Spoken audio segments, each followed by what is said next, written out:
Studio mix by इमाम बाबू। डूब के पानी पी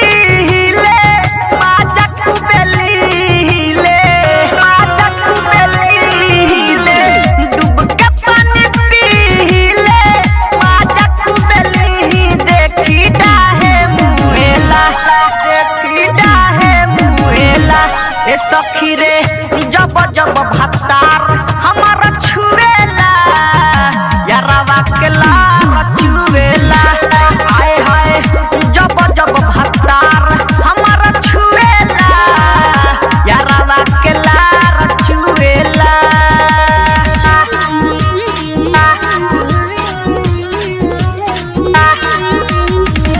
यारवा के लार छुएला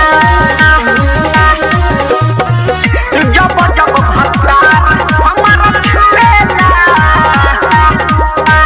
माजा कुमार वाला अभियो ले खोजता भइनी हम दोस्तारा के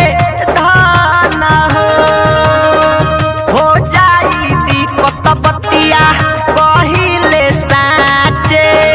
कैसे के राखी ओकर मन हो माजा कुमार वाला अभियो ले खोजता भइनी हम दोस्तारा के धन हो जाई दिक्कत बतिया कहिले साचे कैसे के राखी ओकर मन बात नहीं बुझेला